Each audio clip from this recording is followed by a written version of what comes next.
In the mighty name of Jesus, Panginoon, inalalapit ko sa iyo ang taong nanonood ngayon.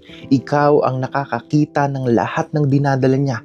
Mga pagod na pilit na itinatago, mga luha na tahimik lang bumabagsak, mga panalangin hindi pa nasasagot.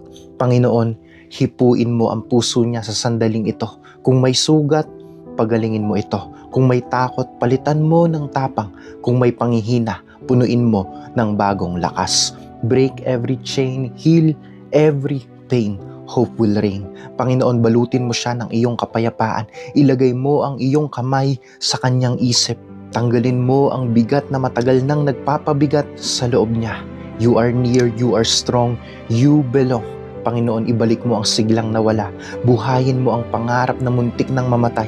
Iangat mo siya lampas sa lahat ng salitang sumugat at sitwasyong nagpabigat sa kanyang buhay. In the name of Jesus, sa sandaling ito, idinedeklara ko ang bagong simula sa buhay niya. Bagong lakas sa katawan, bagong kapayapaan sa isip, bagong pag-asa sa puso. Ikaw ang Diyos na nagbubuhat sa kanya ngayon. Ikaw ang Diyos na sasama sa kanya bukas. Ikaw ang Diyos na hindi kailanman bibitaw. Maraming salamat, Panginoon. Ito po ang aming panalangin sa pangalan ni Jesus. Amen. Claim the blessing from the Lord.